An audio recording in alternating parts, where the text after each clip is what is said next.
I see there are around. I see there are around how many? 14 participants.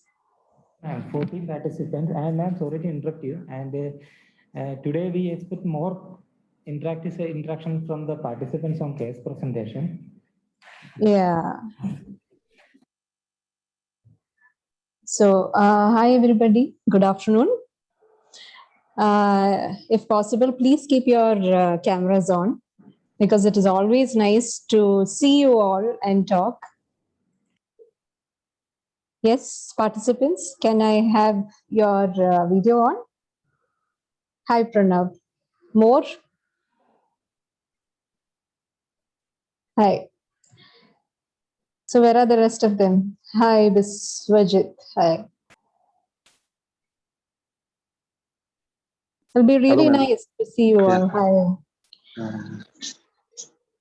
Yes. Can we have the other participants also turning their camera on? I know most of you might be at work and it might be a bit difficult, but if you could turn your camera on, it would be really nice. Hi, Shelby. Hi, Kavi. And hello, everybody. So the topic that is designated for me today to teach you is the GI symptom management in palliative care, right? So you are all practicing nursing staff and leaders in the field, many of you, and some of you probably do have some of you do have experience in palliative care. Some of you are naive to it, and Pallium India is just one of the best platforms you can get to introduce yourself to this wonderful field of palliative care. And so let's get to the topic. So today we have to discuss on GI symptom management. We will be looking into mainly three things: nausea, vomiting, and constipation. They are very simple topics, but there is a lot to know actually when we are managing our patients in palliative care. So that the objective of my this presentation will be basically not just a mere theory class, but also to enable you all to is my slide visible? Yes, it's visible now. Yeah, okay.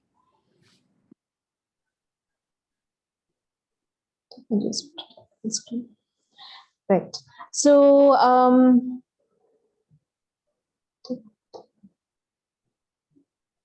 just trying to minimize this. It's covering my screen.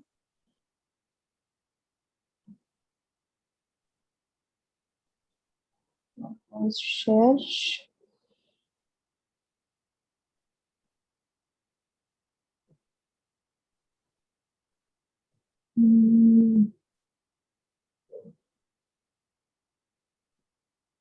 You're still able to see my screen, right? Yes, ma'am. We can see. Yeah, I'm just having that label on the top. So let's see. We'll just go ahead with the class, and I don't know whether I can do that. Okay, right. So is the for you, is the whole screen clear? Like you can see the whole slide? Yes, ma'am. We can see the whole slide. Yeah, but yeah, and when I'm changing the slides also, you can see it, right? Yes, ma'am. Yes, ma'am. Now Okay, great. Great. Okay, so any of you can interrupt me in between, because what we intend to do here today is not just, like I said, it's not just a theory class or anything. It's more of an active discussion. Okay, so what you do at your center would also be really nice for all of us to know. Maybe we'll have some great learning points there as well. So please share whatever comes into your mind. All right. And we shall do as how time we are able to manage time also according to that. So we all have been managing nausea, vomiting, and constipation, right?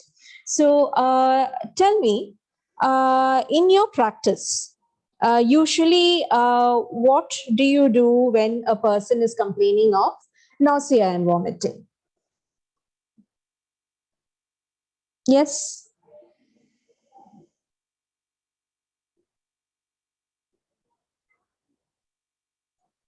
Yes. What do you all do?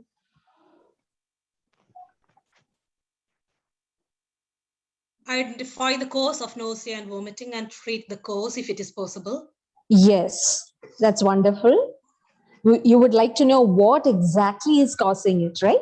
Because if you know what is a causative factor, most of the times it is very easy to, we try to address the cause first and then at the same time manage the symptom also, right? So you try to find out the cause. So any other answers?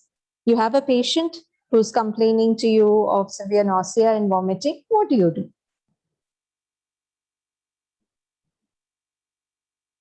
You're in the ward and you have a list of some as and when required SOS PRN based advice that is given already been written by the doctor, and somebody comes up to you and tells you that they're having severe nausea and vomiting, or you're going to a community and the patient tells you that they're having severe nausea and vomiting. What do you do? I got an answer that you look for the cause. What else? How are you going to manage?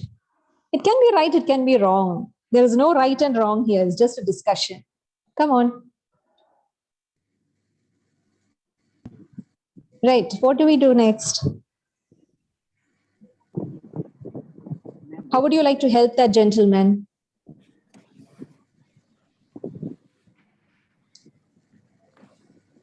Would you like to give something? Administer the antiemetics if the prescription is already there. Yes. We would like to administer some antiemetic. And what are the common antiemetics that you have heard of? Like it can be even a generic name or the brand names. It's okay. I mean, just feel free to speak. Emicet, Perinom. Perinom, Emicet. Yeah. Anything else? Omeprazole. Omeprazole. Okay. What else? Haloperidol, Haloperidol. Yes. levomethacin, Levomethacin. Yes. domperidone, Domperidone. Yes. That's really nice. We're Doxycycline. getting a big list here. Yeah. Keep going. Metoclopramide. Metoclopramide. Yes. Yes. Yeah. So, yeah. Doxynate. Doxylate. You mean docusate? What they give in pregnancy-induced vomiting, doxynate.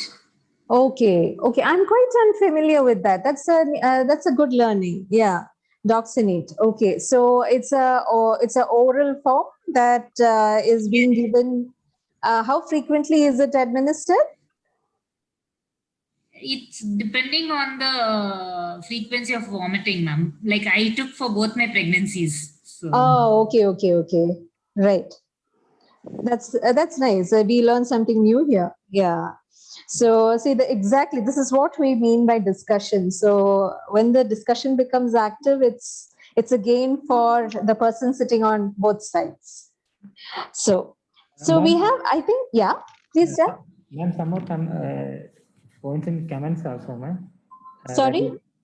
Ma'am, someone chatted that. Oh, okay. Yeah, I shall open my chat box. Keep NPO for severe vomiting. Yes. And I saw that. I opened it. Yeah, that is also a good suggestion. Keep NPO for severe vomiting because we do come across some patients in palliative care where they have severe obstruction and they just keep vomiting, and we do suggest sometimes Nilpar oral, right? So that's really nice. I mean, you all have given a lot of suggestions here. And now that we have spoken about the drugs, how do we plan to give these drugs? I mean, is it like, like we did start off saying that, yeah, IV emissid, IV metoclopramide, we were talking about all the intravenous first. So, and then we again got on to domperidone and drugs like that. So what do you suggest? I mean, when it comes to nausea and vomiting, is there a hard and fast rule that we are supposed to give intravenous, or is it that we have to keep, giving oral tablets? What is your thought on that? As long Intravenous. as oral Intravenous. is tolerated, I think we Uh-huh. can do oral. But if they are not able to tolerate orally, then probably intravenous can be. Yes. Okay. So I do have comments here saying intravenous. And of course, there is also a suggestion saying that if the patient is able to tolerate orally, we go for oral. And if the patient is not able to do so, definitely IV. And here again, NG tube insertion, better IV if hospitalized, is also other comments. Right. So these are all our understandings, right? And let us see how this discussion further is going to help you to develop whatever you know, or maybe even enhance your understanding of what you already know. Okay. And let us see. So let's come to the next slide. So we were talking about emesis. So under emesis, we talk about three things: nausea, vomiting, and retching. So three things over here: nausea, vomiting, and retching. What do you think is most disturbing out of these? Nausea, vomiting, and retching. What do you think is most disturbing out of this? Retching, maybe? Retching, okay. Any other suggestions?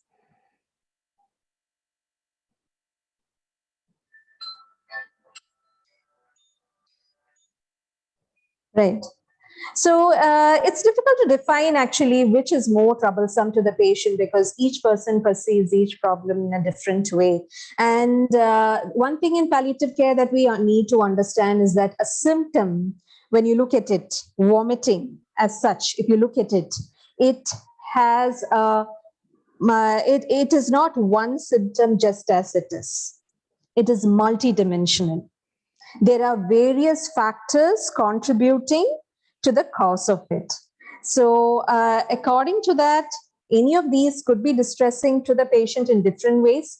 So all that we need to understand is that the expulsion of the gastric contents, it happens in vomiting, whereas in retching, regurgitation, and nausea, actually there is no expulsion of these contents happening. But definitely it's all an unpleasant sensation. There is, in case of retching, regurgitation, actually there is a contraction of the abdominal musculature that is happening, and there is the food that is almost brought back to the mouth but not expelled. So I would also like to speak on the different types of vomiting. Okay, so we know that sometimes, vomiting can be induced by medications. So what medications can induce vomiting? Anybody? Chemo drugs? Yeah, chemotherapy drugs can induce vomiting, right? That's like one of the first things that come into our mind when we talk about a medicine causing, a drug causing vomiting, right? And anything else? Opioids? Opioids, yes. That's right. Platinum-based chemotherapy drugs. Then what else? Very commonly used. What else can cause nausea? Antibiotics, yes. What else? Anything else very commonly used? Okay, you have told me about opioids, you've told me about chemotherapy drugs, antibiotics. Yes? NSAIDs? NSAIDs? Diclofenac, when you prescribe Vovaran for patients, don't you see that they complain of vomiting, nausea, and sometimes vomiting, isn't it? So now, according to the onset when the patient has vomiting, we define it as acute or delayed.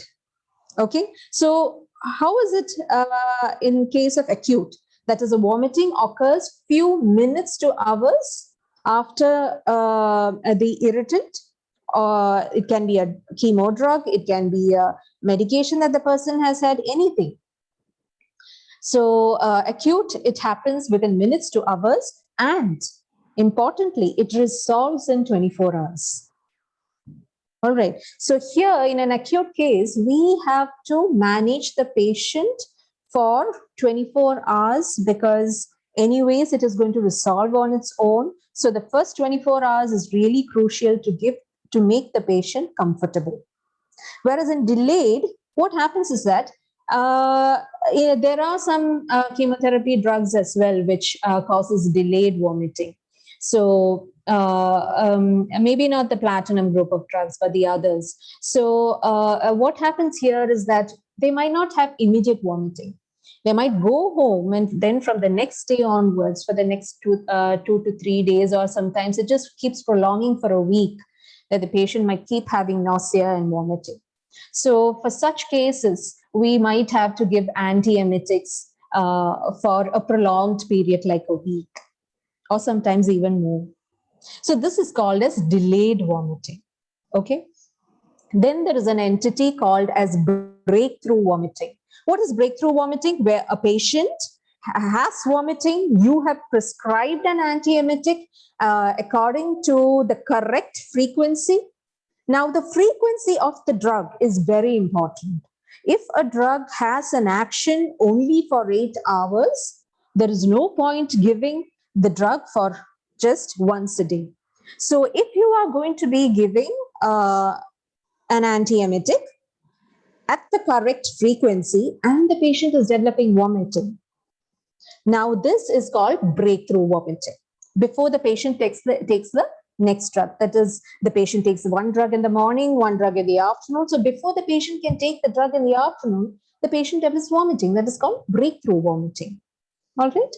And what is refractory vomiting? Refractory vomiting is basically you put the patient on antiemetic but has a very poor response. Despite the antiemetic, there is still persistence of vomiting.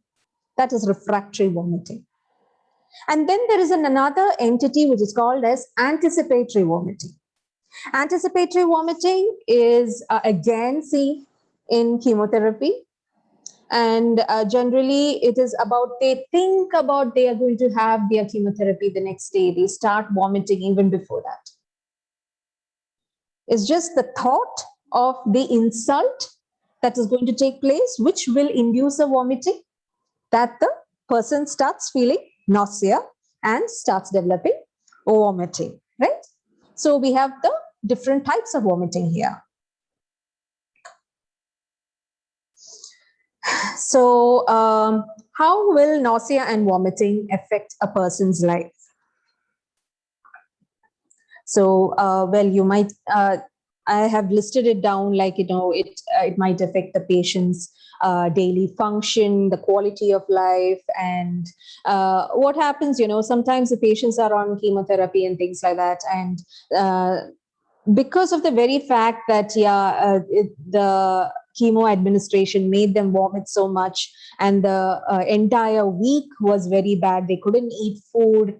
They were completely in bed. So this itself will make the patient less compliant. I'm not saying all patients, but it might give the tendency for people to withdraw from the therapy or slack off, so there is an element of non-compliance here. And again, some of them, if say suppose you are giving opioids for pain management, or NSAIDs like diclofenac for pain management, and the very thing that it induces some amount of nausea and vomiting, the patients might say, oh, I don't want that drug. That makes me uncomfortable. So I don't want to have that. So what happens? It's a vicious circle. They are having pain. They're refusing to take the medicine because they're having nausea and vomiting. And probably the nausea and vomiting is also because of other factors. So because you're not having the pain medication, the pain is also increased, which in turn is actually going to worsen the whole nausea vomiting factor also. And the patient is in distress and the family is also in distress. So what other effects can you think of for if the patient is having nausea and vomiting? What else can happen? Yeah. What else can happen? Patients having continuous, yeah, right. Alice has told me here, electrolyte imbalance. If there is profuse vomiting, a lot of fluid loss is happening there. Obviously, the patient is also going to have electrolyte loss. That's very good point. And again, perspiration, hypersalivation. Yes, when there is continuous dehydration. Yeah, right. There is so much of fluid loss. The patient goes into dehydration. And then Kanaga has told me here, hypersalivation. When there is continuous chronic nausea, there is a lot of hypersalivation that happens. And weakness, Pranab tells me weakness. That's all, with all that electrolyte loss that happens. And hypotension, yes, again, because of a lot of fluid loss happening over here, in case of severe vomiting, that can cause hypotension. And what happens also when there is a lot of vomiting, the patient is just retching and vomiting. What happens? The patient, pardon? Yeah, the patient will start noticing what in the vomit? When there is a lot of retching and continuous vomiting. There could be chance of mucosal lining irritation, and that can proceed to bleeding. Yeah, correct, right. That's exactly what I wanted to hear. So it can even cause mucosal tears, which can cause some amount of bleeding, right? And there is a term for that, Mallory Weiss. So it can also lead to something like that. Okay. So all these points, what you have said now is a very good list of all the different effects of nausea and vomiting. I'm so happy to see this and so happy to hear your response. And but all these might not be present in all the patients, right?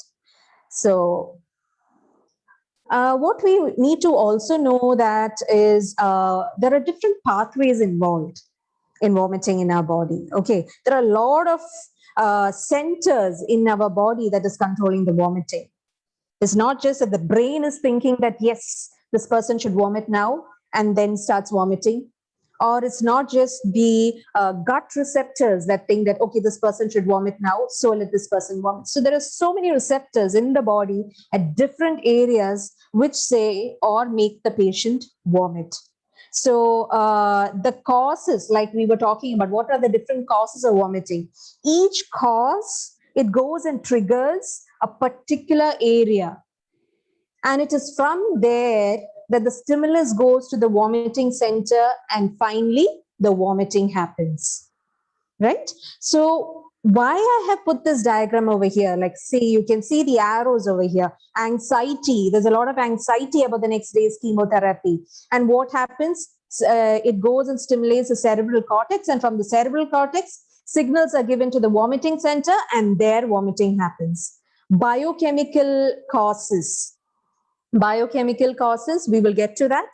And other drugs like chemotherapy, all these go and trigger the CTZ, the chemoreceptor trigger zone. Again, when it goes and triggers it, again, signals are sent to the vomiting center. Vomiting happens. And what happens when you're going up a hill? When you go for to nice hill resorts and you go up that hill, the curves on the hill, so some of them develop a little motion sickness, right? So that itself can cause vomiting. So this goes and triggers a vestibular system. And from there also signals go, hit the vomiting center and the patient starts vomiting. And then what about those patients the cancer patients who are having brain metastasis, or they're having a primary cancer in the brain? So there is a huge mass over there which is pushing all the other areas in the brain. And there is an increased intracranial pressure that we talk about, right? And this goes and triggers the pressure receptors. That also goes and sends signals to the vomiting center. Vomiting happens. Of course, there are other receptors seen in the gut, and these also, due to various reasons, can go and give signals to the vomiting center and cause emesis. So this might not be very important for you to know that what are the different receptors at each site. The scope of this course for nurses may not require to know all the different receptors, but it's always good to know them, right? So that's why I have listed it here. It's serotonin receptors, the dopamine receptors. So I have color coded it. So you can just have a look at this diagram after the session. You all will be given a copy of this slide, right? So we were coming back to the causes of nausea and vomiting. Chemically induced nausea. So to start off, you have already told me that drugs like opioids can cause nausea. And then you've also told me about chemotherapy drugs. You've also told me about antibiotics. Anything else? Chemically induced? Anything else?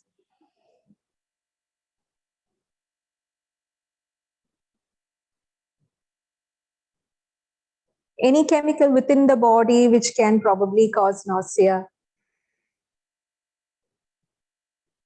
Okay, in kidney failure patients, what happens?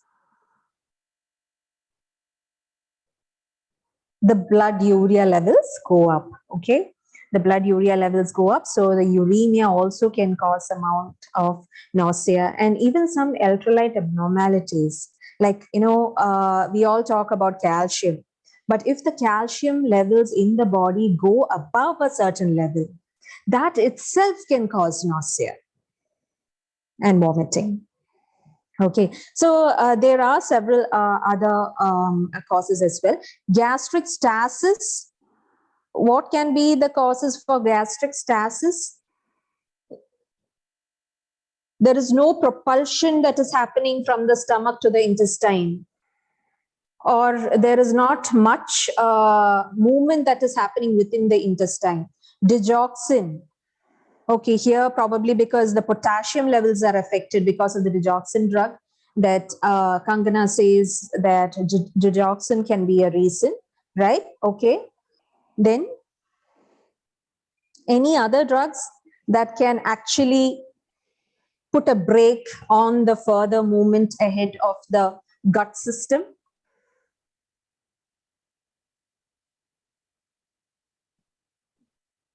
Opioids. Okay, opioids is another drug. Then what else? Drugs that you use for the diarrhea, like the loperamide. Yeah, right. Like we use for like the loperamide. Yes, correct. Anti-motility drugs, right? Very correct. Anything else? Anything else? What happens when you're having a colicky pain in the abdomen? When you're having a really colicky pain in the abdomen and you give an antispasmodic. and antispasmodic. So these kind of anticholinergic drugs can also cause some amount of gastric stasis. Okay. So again, I get answers here like NSAIDs and ASA. I think they're more of an irritant. They are more of an irritant. So we shall just go to the list over here. So chemically induced, we've talked about opioid, antibiotics, chemotherapy, toxins like food poisoning, ischemic bubble. When there is a lot of when there is ischemia happening or less blood flow that is happening to the intestines due to various reasons, that itself can cause organ failures, kidney failure, liver failure. All these can cause nausea. Gastric stasis, it can be because of anticholinergic drugs, opioids, ascites, and any other things like it can even happen because of stress or radiation therapy, right? And others like distortion or stretching of the GI tract.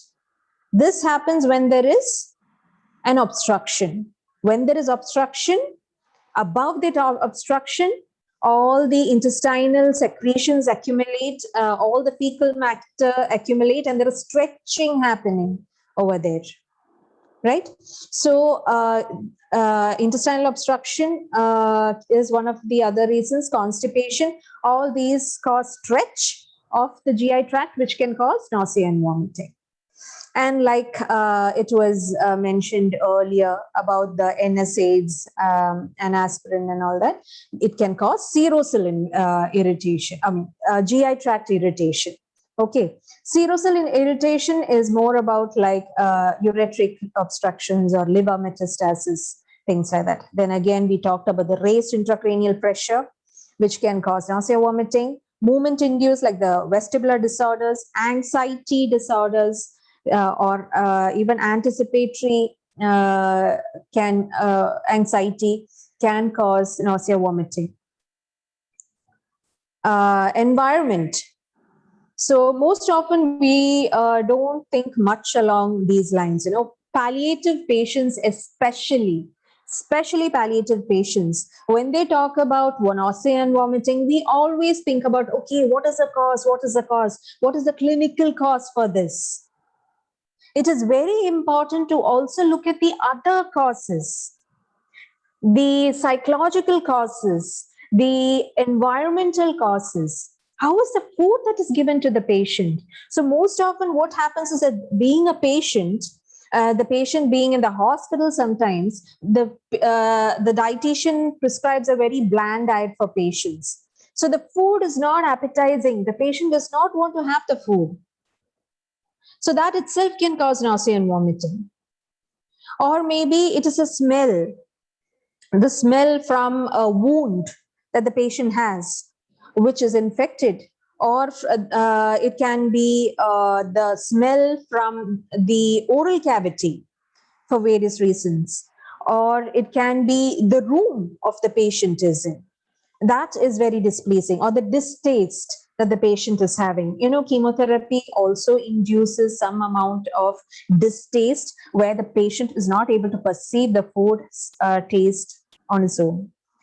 So again, we were talking about how to choose a drug. Like you all told me that you can ask for metoclopramide, you can ask for antiemetic, Emicet, you can ask for haloperidol. But how do we choose it?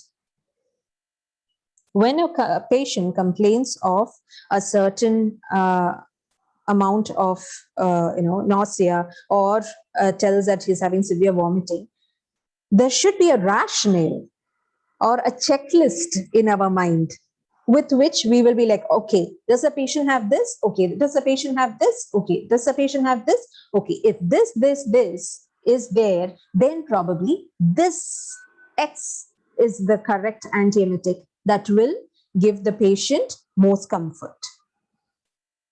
So this is what I would like to introduce to you today, because all of you are practicing, all of you are in the medical field. So, and nausea, vomiting, and constipation is such a common symptom. So it's nothing like everything is new for you regarding this topic. So it's about how you choose the antiemetic and how do you give it. That is most important. So first of all, like it was said before, you have to identify the cause. So for that, our this list is going to help us. Is there any of these insults that is causing the nausea and vomiting? Okay, and then we go on to, okay, if that is the cause, so now what is the pathway? So you look for, you run your mind through this picture and try to understand which could be the pathway over here.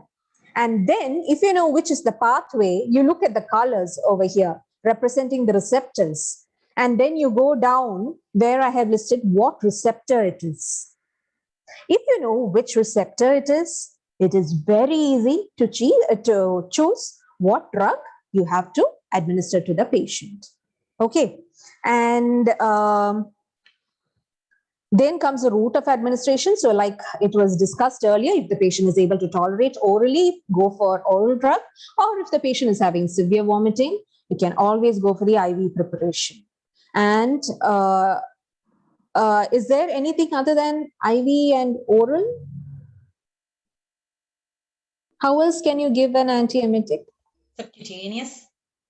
Subcutaneous, yes. Any other route? I have seen that route given for Emisset, for ondansetron. Well, it is sublingual. There are also suppositories available. There are also transdermal patches available. So like you said, it depends which is more suitable for the patient. Okay. And most importantly is the frequency of your drug. Domperidone, 8-hourly. Metoclopramide, it can be given 8-hourly or 6-hourly. Olanzapine, you can give it once in 24 hours, or you can give it BD. You can give it 12-hourly. So it's like every drug has got its own frequency. So if you keep up to the correct frequency and the correct dose of the drug, the patient is sure to get comfort. So now we talked about drugs. So what about the non-pharmacological management? Non-pharmacological management, of course, the patient should be placed in a place where there is a lot of fresh air coming. The patient should be having a good bed rest so that, there is not much of vestibular stimulation that is happening. And there is good oropharyngeal hygiene. So can you tell me a condition where there is poor oropharyngeal hygiene?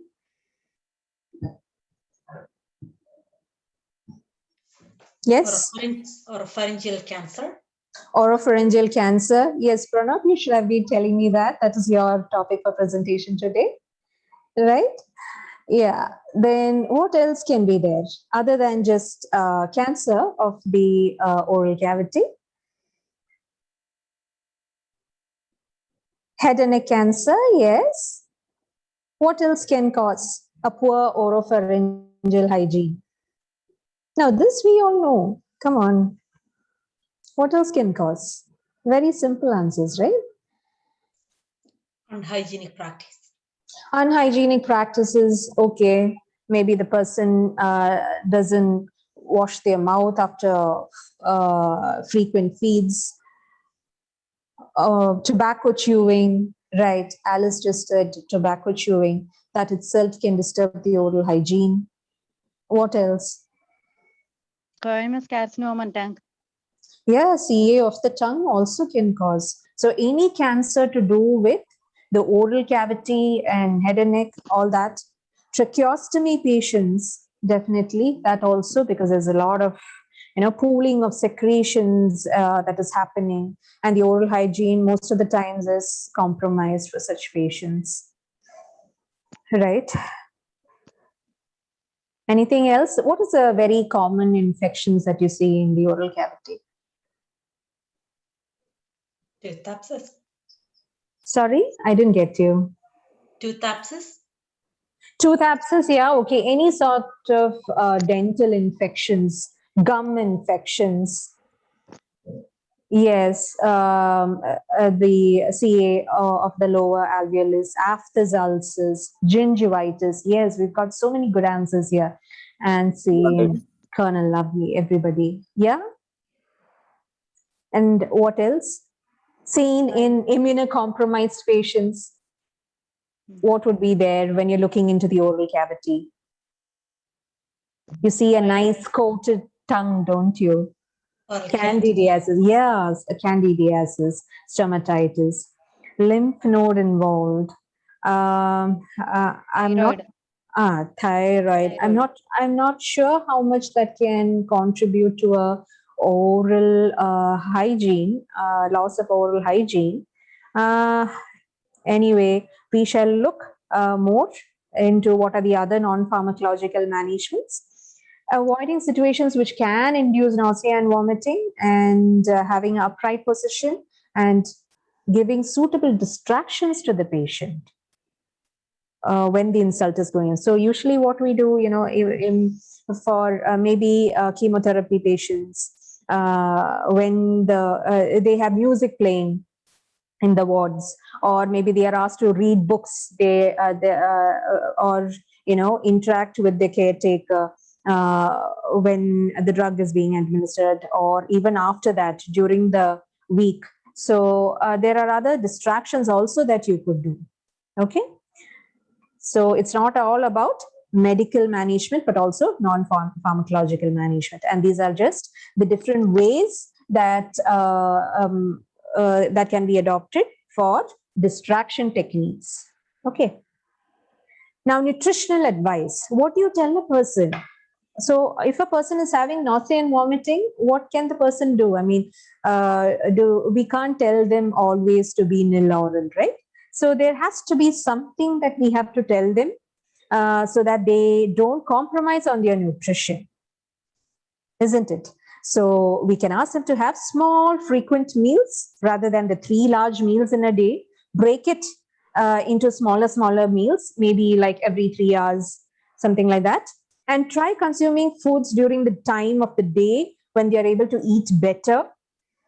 And many people find that breakfast time, it's in the mornings that they are able to eat better. And try not to have foods which are heavy, something which is light, easy on the stomach, and never force feed. So the thing is that most of the times patients are force fed by the family. The family comes and tells you that, you know, the patient is not eating, always keeps telling, I don't want anything to eat.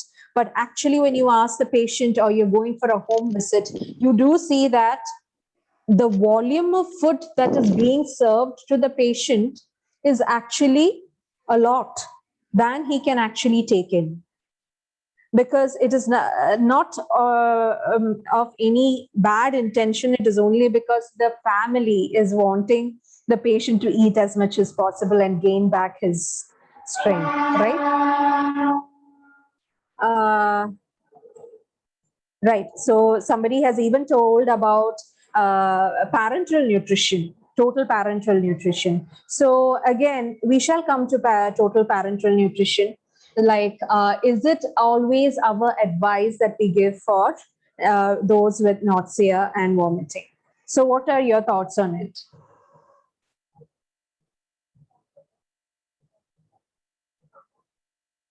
I would definitely say that total parenteral nutrition can be thought about somebody who is having compromise in intake because of some obstructive features, or because probably, you know, in case of some severe mucositis that the patient has had, maybe post radiation therapy or post chemotherapy. You know, they have severe oral mucositis, they're not able to take in anything. So that itself can be a reason why we advise them to total parenteral nutrition.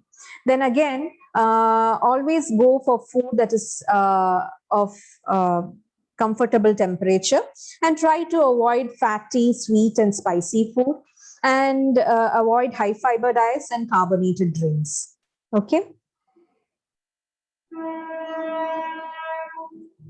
And if the patient is feeling nausea and the patient is living alone, always, if the patient has a option to get food made by someone else,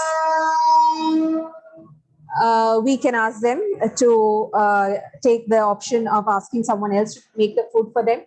And if the patient is having difficulty in eating his special diabetic or heart disease diet, their diet requirements can be relaxed temporarily for the few days to adjust to his nausea and vomiting. Right? So also soft food is preferred. Usually solid foods are not promoted much when the patient is having severe nausea and vomiting. And another thing, in practice that I have seen, like a lot of families, they think that, oh, okay, my dear one is not able to have anything because of severe nausea and vomiting. And, whatever little thing that he does have, it better be really nutritious. So I have actually seen people squeezing in about 4-5 oranges into a glass without any water, completely undiluted, thinking that what if the nutrition goes down, if you add in water, and they give that concentrated orange juice for the patient to drink when the patient is not able to drink anything else and on an empty stomach. So what do you think? Should that be allowed, or is there anything wrong in doing it, or is it good that the patient did get to drink a lot of concentrated orange juice on an empty stomach? What do you all think?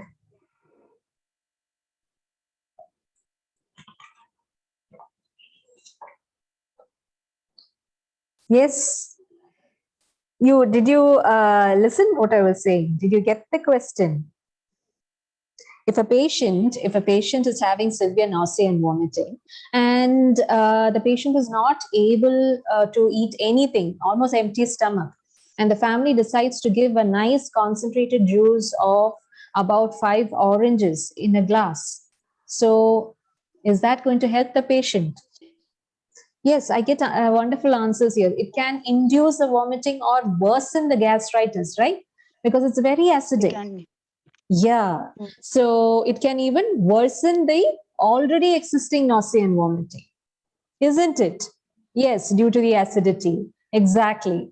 So that is also something that is usually seen when we go for home visits. So what else can you do?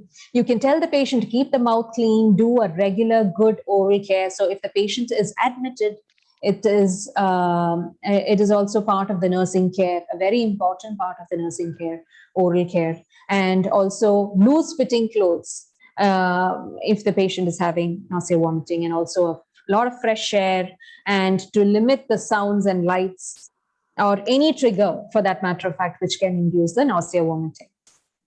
And if the nausea, vomiting is not controlled well, always tell them what to do and when to approach the hospital. Okay. So nausea, vomiting management guidelines in palliative care is basically about treating the reversible causes. So when I talk about reversible causes, I would like to stress here that many of the factors that we saw in the previous slide over here, okay, many of the factors over here are reversible. The medications that we are giving, which is causing nausea, you can just stop the medication, or you can just go for another alternative medication instead of that. Or the patient is having constipation, something can be done to relieve the constipation. Or the patient is having an infection, something can be done to relieve the infection, which can decrease the nausea and vomiting. And even the raised intracranial pressure because of the brain metastasis, you can give drugs to reduce the intracranial tension, and that can decrease it. So we are looking at reasons whether it is a reversible or irreversible causes. So also once you start administering the drug, please review after 24 hours. And if the nausea and the vomiting is persisting after 24 hours, always revise the drugs. Before you revise the drugs, check if the patient is compliant, taking the drugs on the correct time, and is the frequency given correctly? Is the patient having a breakthrough vomiting, and is the patient taking an extra tablet in between? And is there a need for an IV or other alternative route of antiemetic to be given? And also remember one thing, that some patients will need more than one antiemetic to control the pain, the nausea and vomiting. Okay, so it's not about just that, okay, I have my patient here, I have given metoclopramide, but the vomiting is not settled. And then you have to think of adding another drug and then again review. All right. So these are some tips that will help you to manage nausea, vomiting. And this I have just tried to classify the antiemetics according to the different groups. And this is a list which shows the commonly used antiemetics and the doses and on how it has to be given. Please go through this list and the frequency and the route of administration. I do not want to go through each one of them, but I would like to tell you that metoclopramide, domperidone, they are all prokinetics as well. They help in the further forward propulsion of the gut motility. Okay, so this will also help to relieve some amount of constipation if that is the cause. So you can choose your drug wisely. Okay, if the patient is also having nausea, vomiting because of constipation. Now again, ondansetron. Ondansetron also you can give for nausea, vomiting, but that might not be the drug that I might choose to give if the patient is having constipation, because ondansetron itself can worsen constipation, right? And again, coming to hydrobromide, coming to hydrobromide, octreotide, these are all anti-secretory agents. These are all anti-secretory agents. They help to bring down the level of secretions, especially given for patients who have profuse vomiting. You're trying to bring down the fluid loss that is happening to the patient. Okay, so that also has to be decided wisely, who you have to give, who you cannot give. Again, when you're combining your drugs, do not combine an antispasmodic and a prokinetic. That is metoclopramide. Do not give Perinorm or metoclopramide along with buscopan. Okay, because they contradict each other and they nullify. Okay, so you might not get any response out of it. Then, when it is an anticipatory vomiting, or when the trigger is happening in the cerebral cortex, it is usually steroids which can actually help to bring down the vomiting. So that is also the reason why I have added dexamethasone over here. Although we also know that dexamethasone itself can cause some amount of gastric tract irritation. Okay, so this is also another thing that we have already discussed. We talked about oral thrush, halitosis, dysphagia, dyspepsia, hiccups, which can also be another reason for nausea, vomiting, and mucositis. Okay, so having said that, we move on to constipation. Now, what is constipation? Constipation, I think, is one of the most commonest of complaints that we usually hear from palliative care patients, because most of them are bedbound, or they have limited movement, right?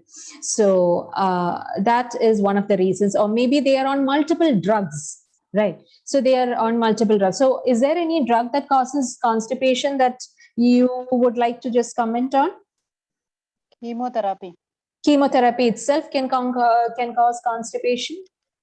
Then morphine, Alice says morphine.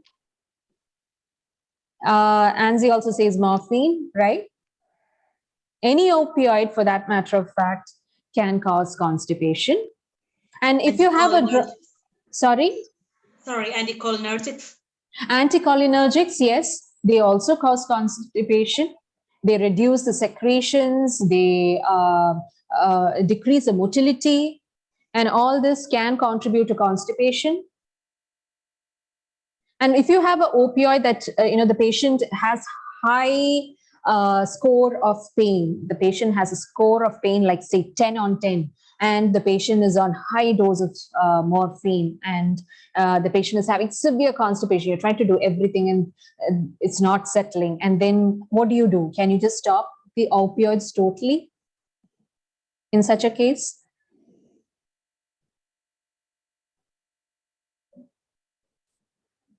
Then what do? Say suppose the patient is having a severe score pain, like 10 on 10, and the patient is on a very, very high dose of morphine, and that is the only way that the pain is controlled. And the patient has a constipation that you're not actually able to control. So what do?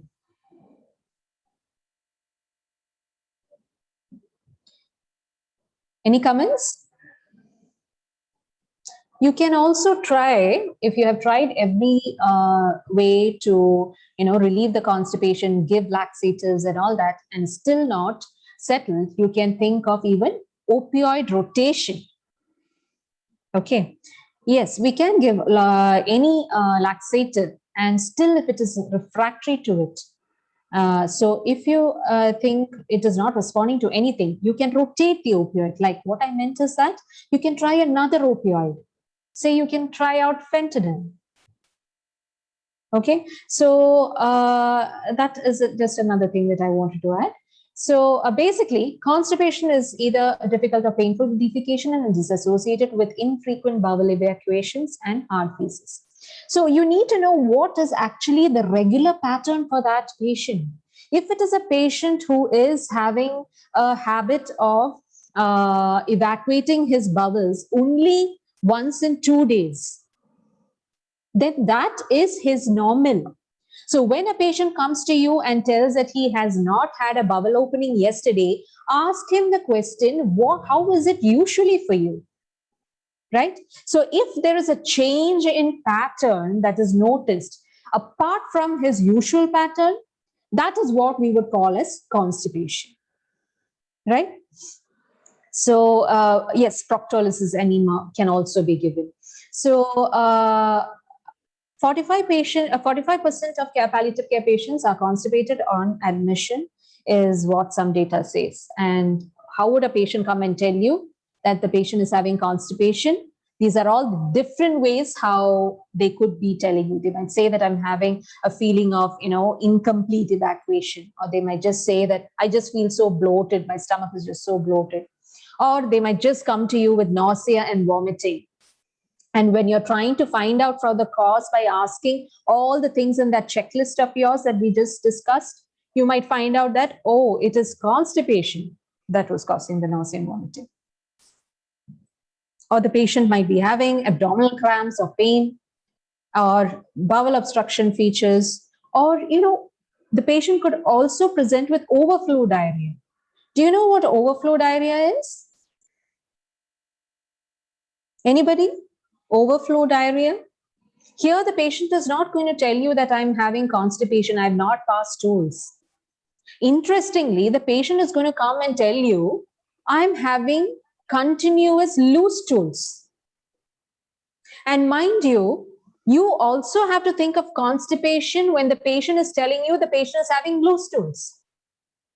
In case of palliative care patients, or patients who are bed bound, or patients who have limited activity, or patients who are on multiple drugs. The reason being why is because of, rightly told here by Colonel Lovely, is due to impacted feces. When there is a large amount of impacted feces and there is constipation for a long time, what happens is that the upper part of the impacted feces, they start to liquefy, necrose and liquefy, and it starts trickling down through the rectum out. And that is seen as diarrhea, where the patient is actually not having diarrhea, but is just having an overflow diarrhea. Okay, so then also the patient could present with urinary retention.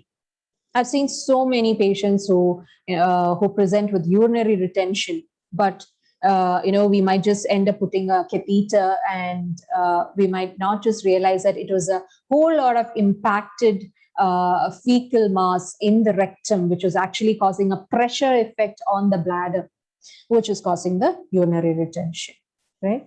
So, okay, so these are all the different causes of constipation. You have drugs, metabolic causes like dehydration, the hypokalemia, hypercalcemia, uremia, like in kidney failure, and even the diet that the patient is having can cause changes and lead to constipation. And even the place where the patient is, a patient is hospitalized, being in a ward, having to use a toilet facility which is shared by 10 other people in the ward, the patient will be constipated. I mean, most of the patients will be constipated in a situation like that. So inability to attend the call can also be a reason.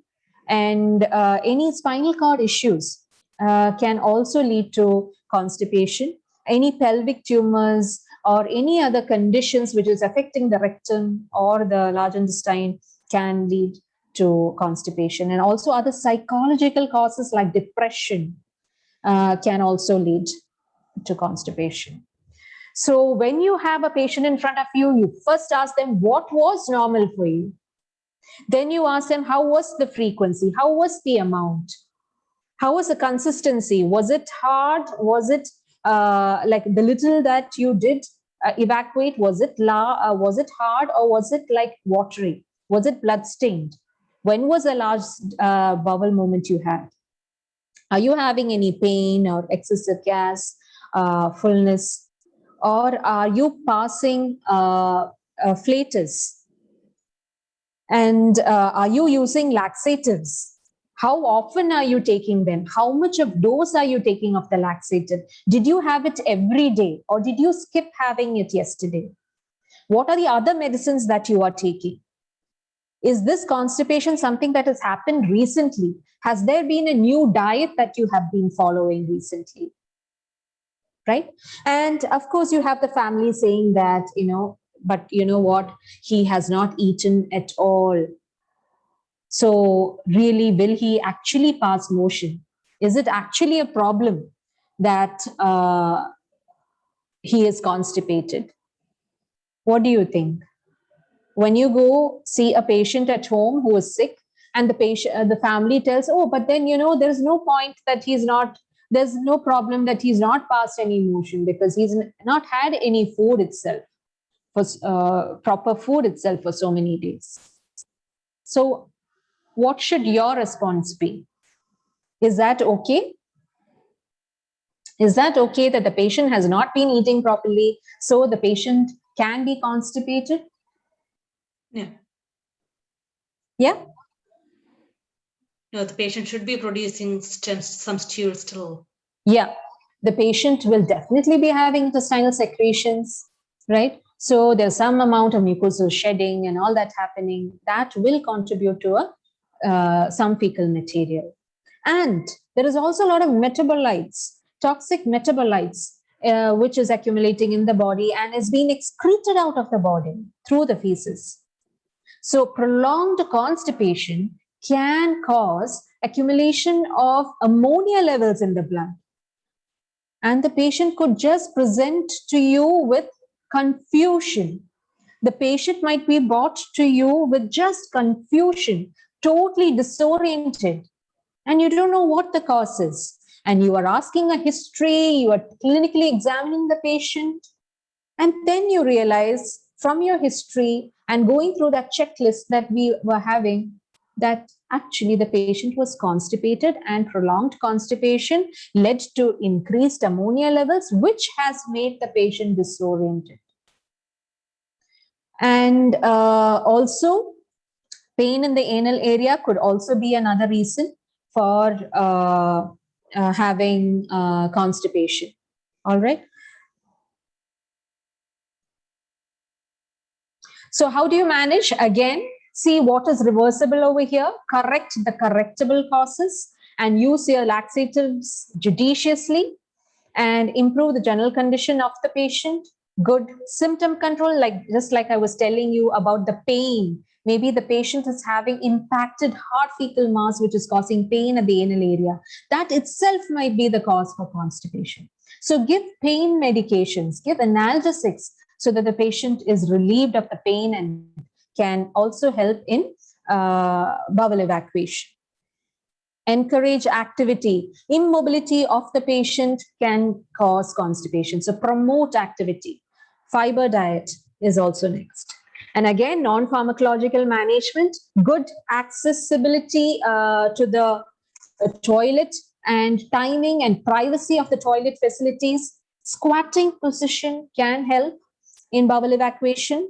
And in bed, the feet below the knees and gentle blowing, arms resting on the thighs could be a good position to promote defecation. And encouraging normal balanced diet and promoting plenty of water can also help. Okay, so generally for bedridden patients, we ask them to give alternate day laxative suppositories. That can also be practiced. So how do you manage a patient who has constipation? First and foremost is rectal examination. Most of the times we don't do that, thinking about the privacy of the patient and whether we are in a ward and whether it is comfortable for the patient to check on it. But it is a must. Rectal examination, check for impacted fecal mass, and sometimes digital evacuation has to be done. Proper use of right laxatives, suppositories, proctolysis, and also the use of warm saline or plain water can be given.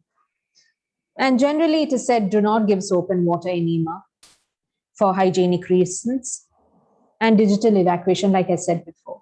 So what if when the patient is so severely constipated and you do a digital examination and you see that the rectum is empty, in fact, it is bloated. Does that mean anything? Does that mean anything? You do a digital evacuation and you feel that the rectum is bloated? Yes? Yes, ma'am. Does that mean anything? It means that the fecal impaction is much higher up. Okay. So when you're trying to use enema, you use a high-end enema. Have you heard of high-end enema? Where a suction catheter can be attached to an enema bag and it can be slided up, further up, such that it reaches beyond the fecal mass. And then you push in the enema. Okay, so these are the different type of laxatives. So now I'm just going to rush through this slide because these are things that you can just look at. Bulk forming, that is, it increases the bulk of the fecal mass, and that itself can promote the forward propulsion of the fecal mass. Lubricating type of laxative, where it causes lubrication, and so that the fecal mass can expel out easily. Osmotic type of laxative, where it absorbs water from the intestinal walls and increases the mass of the fecal mass, and which is impacted there, and make it a bit more liquidy and helps in the expulsion.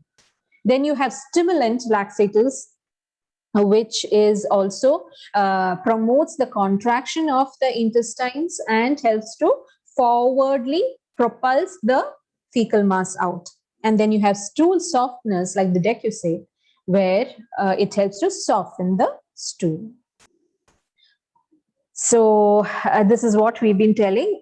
We already discussed. And another thing that I would like to add is that if the patient is having a colostomy and the patient is constipated, The management is no different. It's the same. You give laxatives, you do digital evacuation. Okay, it's all the same. So it doesn't mean because the patient has a colostomy, these patients have to be managed differently. Okay. Right. So if you have if the patient is having soft stools, you can go for bisacodyl suppository. If the patient is having hard stools, maybe glycerin suppositories would be better. And if the patient is having an empty rectum, which means it is high end, the obstruction, you give oral stimulant laxatives like Dulcolax, that is bisacodyl, and also give high end enema. If they are soft feces which are palpable on rectal examination, again, that's what I said, bisacodyl suppositories. And manual evacuation, whenever you do, please understand it is very uncomfortable for the patient. So please do it with good amount of lubrication.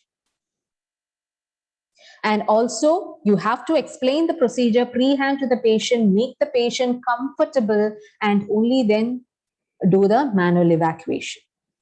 That too with good amount of lubrication. You can use silocaine jelly. Okay. And this is a case scenario. We'll just go through 2 case scenarios. Mrs. Teresa, 54-year-old frail lady with a, please go through the important different characteristics of this patient because it will help you to come to the answer. Teresa, 54-year-old frail lady, history of gastric carcinoma, receiving chemotherapy, admitted in general ward for treatment of UTI. Now she's admitted with vomiting, abdominal colic, fever. She's tired, admitted for completion of IV antibiotic. Okay, so she has small frequent incomplete bowel movements for 4 days and is started today on laxatives. She's accompanied by her younger daughter. So now what are the issues here? Yes, let's start talking now. What are the issues here? All of you can pull in. What are the issues here in this patient? She has UTI, and on top of that, she has constipation and vomiting. And yeah. So we see that she's having vomiting, right? So what could be the cause for the vomiting here? Yes, everybody? Everybody can pull in. What is the cause for vomiting over here? Chemo-induced. Chemo-induced, okay. Then anything else? Infection itself. Infection itself, UTIs. Sometimes UTIs can just present primarily as vomiting itself. Yeah. Anything else? Constipation. Constipation itself has contributed again to the to the vomiting. Then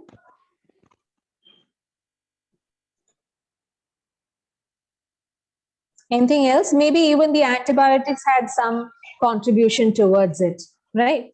And she's been in the ward also for so many days. So here, how would you like to manage her vomiting? She's also constipated.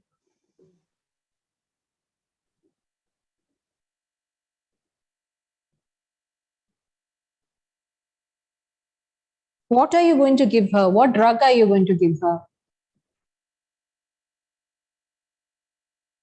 Yes. Oh, somebody's on the chat. Chemo, UTI, gastric carcinoma. Okay. So what about the drugs? How are you going to manage?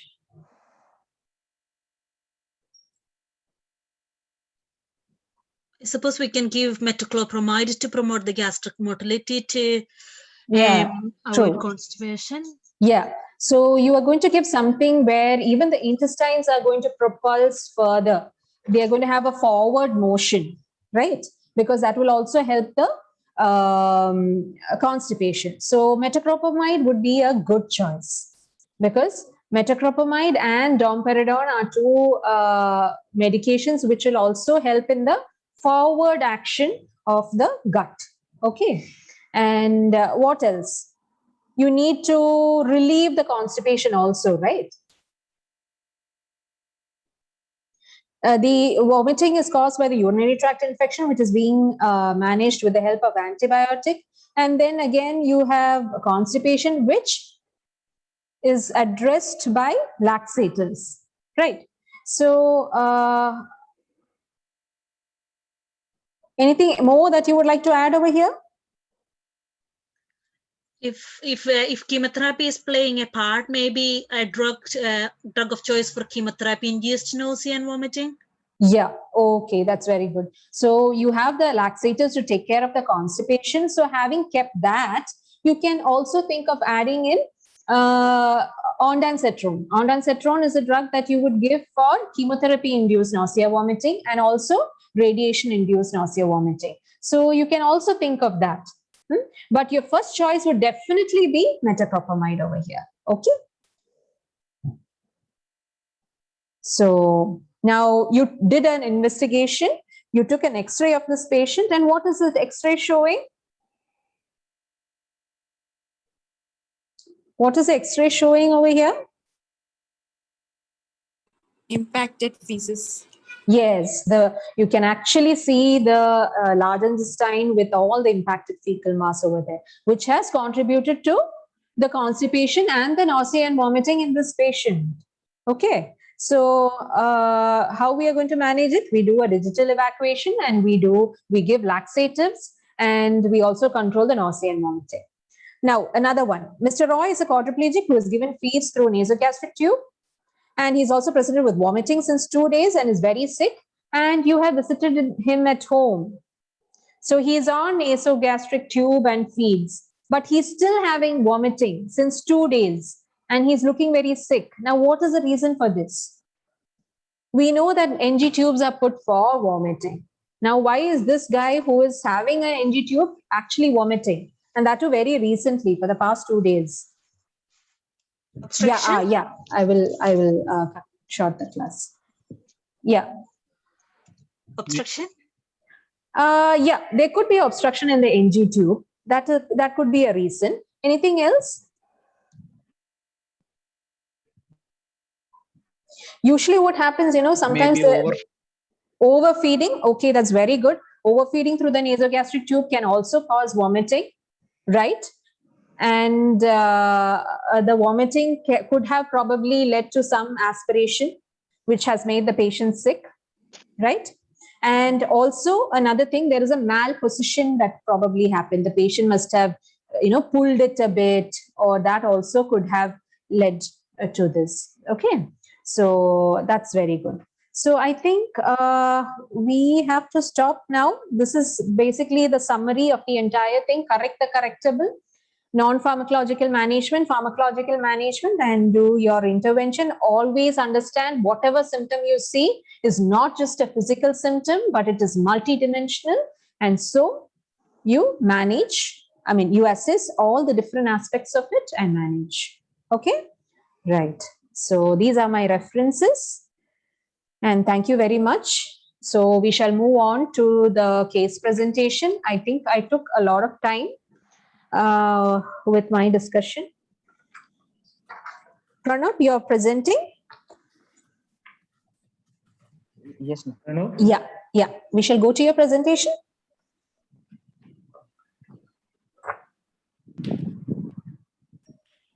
Pranav? Yes, sir.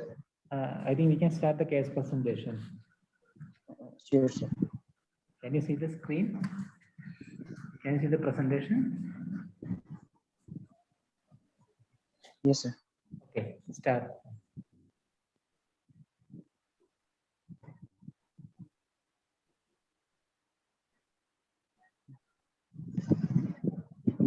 Good afternoon, everyone. Now, I'm going to present one case presentation regarding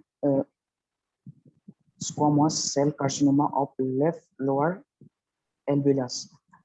Patient details: name of the patient, Mistress age, and her age 36 years, and gender female. And presenting complaints: chronic pain in the mouth and jaw, nausea and constipation. History of illness: Mistress S presented with history of chronic pain in the mouth and jaw. She was diagnosed to have squamous cell carcinoma of left lower alveoli and was treated elsewhere prior to presentation to our hospital. That means Sinspara Christian Hospital. Underwent left composite resection and tongue mucosal flap and had multiple cycle of chemotherapy and developed nausea and constipation. And physical examination, blood pressure 100/60 and temperature 98 degree Fahrenheit and pulse rate 98 per minute and SpO2 98% per abdomen, reduced bowel sound, mild tenderness on palpation. Now, treatment and the significant investigation. Number one, palliative care and supportive treatment for symptoms, opioid analgesic, metronidazole for the wound, Buscopan for reducing secretion, Dulcolax, short duration of steroid for reducing edema. She and her family were counseled. Psychosocial aspect. She had very supportive family, a nuclear family, and the husband stayed mostly at home to take care of her. Her young son used to go for work. She would never allow anybody to do the dressing. She used to dress the wound by herself. She had low self of her family trying to their best to be around her. Said due to financial issues, at last decreased due to the progression of the disease and symptoms. Medication, tablet morphine 10 mg QID, tablet morphine 10 mg PRN for breakthrough pain, tablet Dulcolax to ACIS-OD, and tablet Buscopan 10 mg TID, tablet metronidazole 400 mg OD, tablet dexamethasone 2 mg OD, tablet pantoprazole 40 mg, and the tablet Perinom 1 BD. And main concern about she had severe pain and constipation and nausea. A summary: a 36 years old lady was diagnosed with squamous cell carcinoma. She was in severe pain. She also had developed gastrointestinal symptoms such as nausea and constipation. She was also having psychosocial issues such as low self-esteem, loneliness, and despair. She was treated with analgesic, antiemetic, and laxatives. Now let us come to the point, this discussion point. What are the ways of preventing nausea and constipation in the future? This is nursing management. And another point is that how do we address the psychological issues?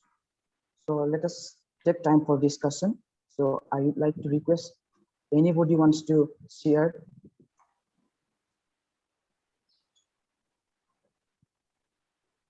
Yeah, I think we should go like from slide to slide, right? So that we can discuss each in detail. So you have a 36-year-old lady here who has squamous cell carcinoma in the oral cavity, and her complaints are pain in the mouth and jaw, also having nausea and constipation. Okay, right. And what would you like to know about the, so what is it, everybody, that we would like to know about the pain, the chronic pain? Can you get to that slide, that presenting complaints, Pranay? Yeah, so yeah, everybody, so this is the time that we all start talking. What is it that over here that we would like to know about the chronic pain? Now we have to tackle each of these issues differently, right?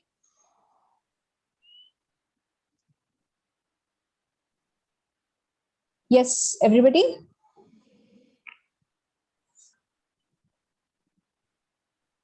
What about the pain would you like to understand or ask more about?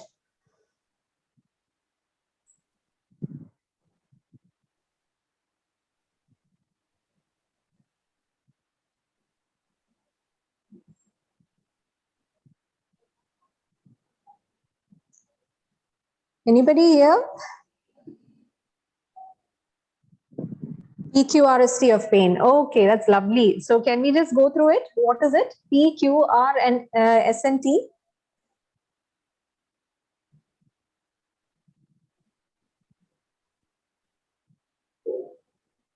Yes, you can type it. If you don't want to stop, you can type it.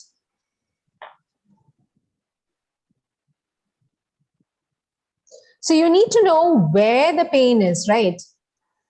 You need to know where the pain exactly is. Is it just on that jaw line, or is it actually radiating from there to the temporal region, to the head, or to the neck, or to the back of the ear, or how it is?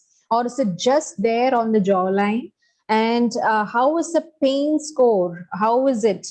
Is it like out of 10? How would he rate the pain? And is it the same at the all time, or is there times when the pain suddenly comes up and then it goes down, and then there is a 3/4 pain, a 3 or 4 pain out of 10 the whole time, with sudden increase to about 9 or 10? You would like to know all those things, right? Isn't it? Have you all left because it is 4:30?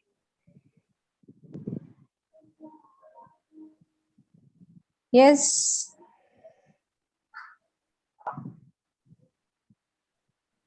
What else would you like to know of the pain? Was there any medicines that was relieving it? The type of pain. Exactly. That's what we were talking about, right? What I was trying to tell you is whether it is a, what did I try to mean by telling? Is it like a pain which is only in the jaw? Or is it a pain which is referring to the back of the ear or to the head? What was I trying to tell you? Yes? Need to know about the palliating factor and provoking factor also. Yes, we would like to know what was causing the pain or what was making the pain less. We would also like to know that. And what was this radiating type of pain that I was talking about?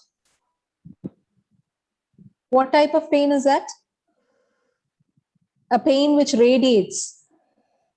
Neuropathic pain? Yeah, correct. We want to know when the patient is saying that the patient is having a chronic pain in the mouth and the jaw, the first thing, one among the first things that we would like to know is what type of pain are we dealing with? Right? Because that is going to affect our management.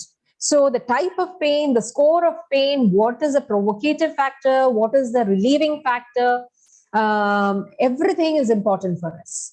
Okay. So then the nausea and the vomiting, how often is it always there, or is it also triggered by something? Constipation. Remember all the questions we had in the previous slide? What is normal? What do they mean by constipation? Is the patient on laxatives? Despite the laxatives, is the patient constipated? Is there any drugs which is causing the constipation? Okay, now coming to the next slide. Pranab? Yes. So we know that from this slide that the patient has had a complete resection of that, the area, the diseased area, and the tongue also has been resected, and mucosal flap has been put. Now let me ask you, Will a person who's had a myomucosal flap be able to perceive the taste?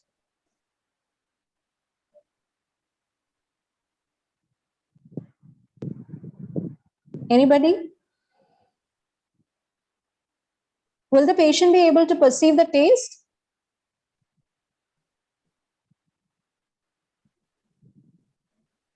Yes? Unlikely, yeah.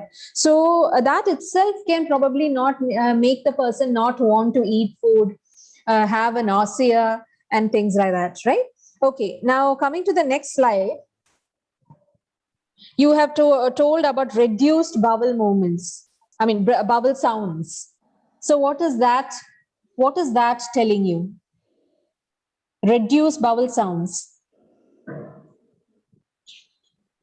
Constipation? Yeah, the patient is probably constipated, right? So the patient is having a reduced bowel movement per se, which is caused probably due to several factors. It can be drugs, it can be electrolyte imbalances like hypokalemia or things like that. So all this could have led to, so that examination finding was pertaining to constipation. That was what you were looking at. Constipation causing decreased bowel sounds, constipation causing mild tenderness on palpation, right? So now the next slide.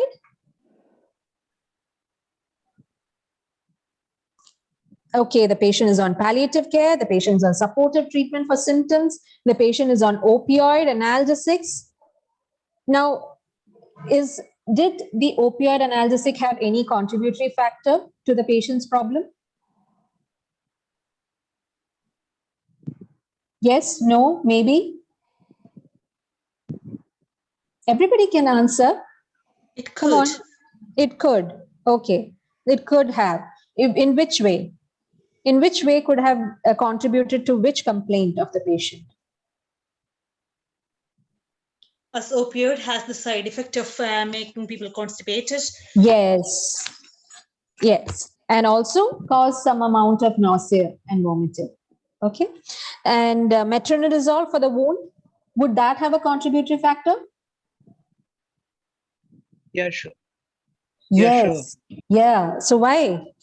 Why would metronidazole have, you know, and I know that metronidazole does have a contributory factor, but what about the metronidazole is it? Metronidazole has a what kind of taste? Metallic taste. Yeah, it has a very metallic taste. That itself will cause nausea, vomiting. Then you are giving Buscopan for reducing the secretions. Now, is that going to contribute to the patient's problem? Yes? No? Yeah. Yeah, as it is an anti-secretory. Yeah. Yes. So please go ahead. As it is an anti-secretory. So the patient is having? Gastric problem. Yeah, the patient is having gastric issues. The patient is having constipation. And this probably could worsen the already existing constipation. And then the patient is on Dulcolax. So the patient is on short duration of steroids for reducing the edema, which could probably be what? Causing what? Prolonged steroids. Gastric irritation. Gastric irritation, right? So that itself can cause vomiting. Yes, rightly told by Colonel Lovely. And again, her family was counseled. Now we'll be looking at the next slide, which is psychology, psychosocial aspects. It's very sad that even though she had a very supportive family, that she was having very low self-esteem. She felt lonely, isolated. So what does this tell us about her? What is she going through? What psychological issue is she having? Depressed. Maybe depression. She's depression, correct. She's very depressed. And she had very low esteem, self-esteem. She used to do all the wound dressing by herself. Now, what does that tell us? She was doing the wound dressing by herself. The smell and the sight of the wound itself can make her. Yes. So that itself probably could have made her lose appetite, causing nausea, vomiting. isn't it? And she's also having financial issues. Now, there is also a mention being told about the progression of the disease, which has probably contributed to the depression. Okay. Now, next slide, please. Medications. Medications. Okay. So, morphine is being given here 10 milligram QID. And also one tablet that is 10 milligram for breakthrough pain. Is that enough for her? Would you like to modify it? Anybody? She's in severe pain. Looks like it is underdosed a bit. It could be underdosed, but other than that, is something looking very obvious over here? 4th hourly. Morphine is given 4th hourly. Yes, exactly. Fourth hourly. Morphine is given 4th hourly. So here the Fourth hourly. frequency itself is wrong, isn't it? So that we have to correct. Maybe she's not having proper relief of pain because it was not given in the correct time. Right. And maybe also that she's also having a neuropathic component to the pain. So we have not addressed that. Will morphine take control of the neuropathic pain? No. No, isn't it? So we have to add something else for neuropathic pain. Can you name me 2 drugs for neuropathic pain? Pregabalin or gabapentin, Okay. What else? methadone, Okay. Anything else that is commonly used in India? Ketamines, ma'am. Ketamines can be given usually for sudden relief. Generally, we give for a prolonged analgesic effect. We also give tricyclic antidepressants, right? So if we are going to give her tricyclic antidepressants, one more thing is that because she is depressed, it probably is going to help her in that way also. Okay, so that would also be one of my choices. And then Buscopan is given thrice daily. So what do you suggest? How good that would be for her?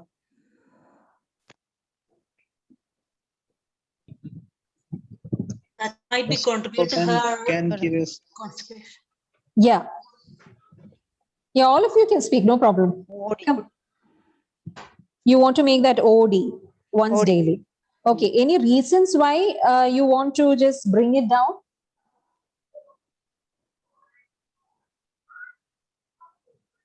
What is it about the Buscopan was making you think twice that you wanted to bring down the dose? As it is anti-secretory, it can only add to the constipation. Yeah, it can add on to the constipation. It's going to make it very dry, right? The fecal mass can become all the more dry. Then what happens to the oral cavity? Oral cavity can also become dry. Already the patient is having an oral carcinoma. Maybe the patient has also received radiation therapy and all that for the oral carcinoma, which itself might be making the oral cavity completely dry.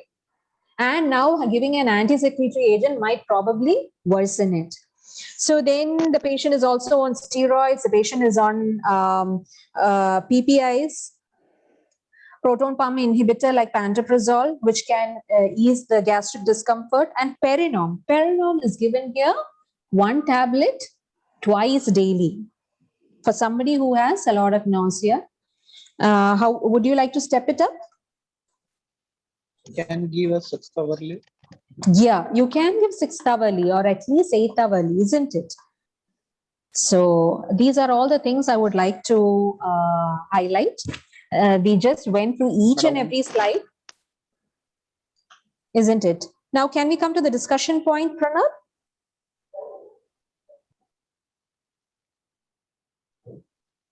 Yes, ma'am. Yeah.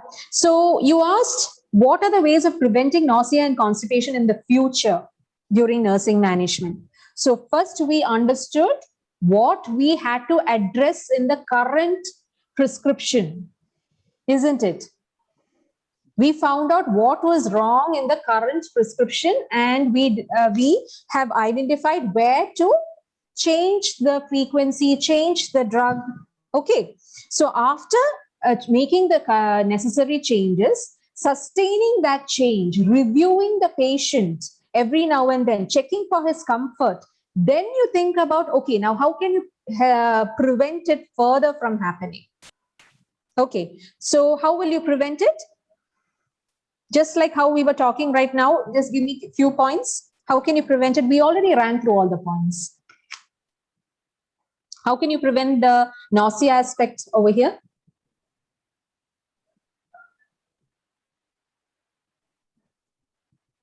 When you talk about management, always talk about in the lines of pharmacological, non-pharmacological interventions under these headings. Okay, so pharmacological ways of prevention, how are you going to do it? We can reduce Buscopan. Yeah, be careful when you are giving Buscopan. Look at, assess all the other parameters, whether it is the right thing to be given, whether is it going to aggravate also. Then others. Also look for the feeds, what type of feeds you are going to give the person, the hydration, the laxatives, oral hygiene, Metronidazole. metronidazole. What are you going to do with that? How will you modify it? Injection. In injection form can give. I would Can say, give in injection. yeah, injection, but then the patient has to be in the, this one, no? In the hospital. This is, I think, given for wound care in the oral cavity, right? Where is the wound? Do you know, Pranav, where the wound is? In jawline. Jawline, is it? Okay. So then if the patient is not taking it orally and it is sprinkled over the wound, maybe that can be avoided. Okay. And also Metrogyl gargles along with bicarbonate and betadine. There is a proportion for it. Those gargles are also good for oral hygiene. Good, good combination of antiemetics can also be decided. And to prevent all the preventive measures for constipation. Okay, good hydration, drugs to be changed wisely, all that. Okay, now how will you address the psychosocial issues? What are the reasons for the psychosocial issues in this patient? Financially not sound, ma'am. Yeah, she is not financially sound. That is one of the reasons. What else? Why is she so depressed? Due to disease progression. Yeah, she is having a disease progression. Very correct. What else? She's thinking about her son's future. Yeah, she's very young. She's just 36. She's probably worried about her children and family. What else?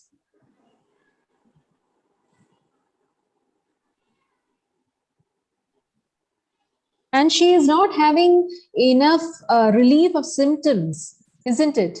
Her pain is not reduced, her nausea is not reduced, she's still constipated. So when the symptoms are not addressed well, that itself will contribute to depression, isn't it?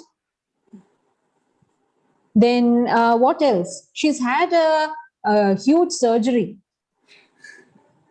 So that itself probably has caused some amount of disfigurement. And the ulcer, which is on her face, isn't it? Yes, ma'am. And she's also probably spiritually, she is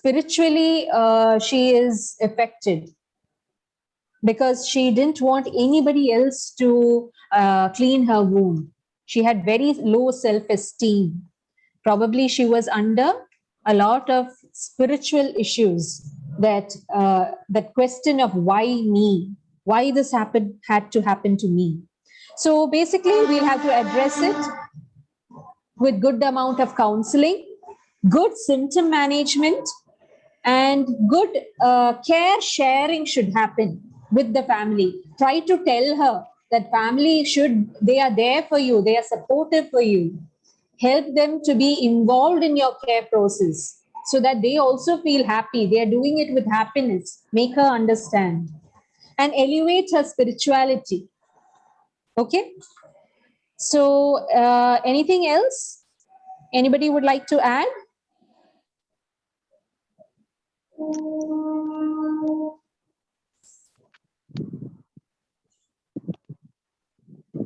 Yes. I think we have crossed the time today. It's almost 15 minutes past. Sorry about that. We couldn't stick on to time. I was just trying to get you all to speak in the process.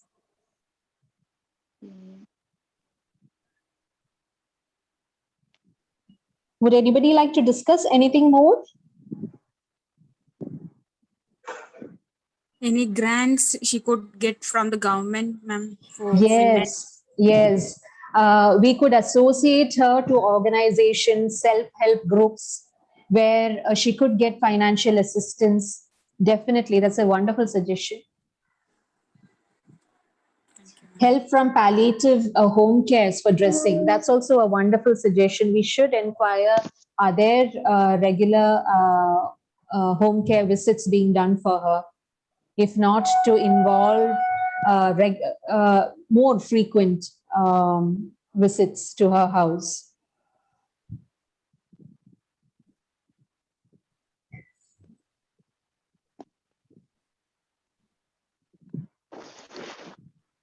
Is that all?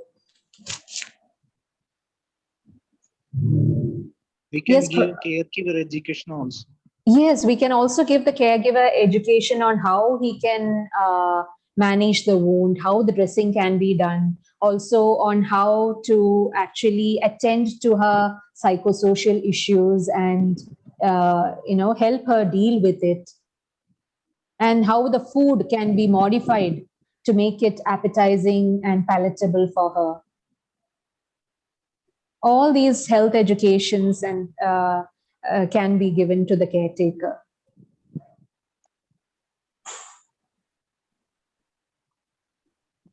Pranab, you have to add anything more? Did you have anything more in mind? It's okay, ma'am.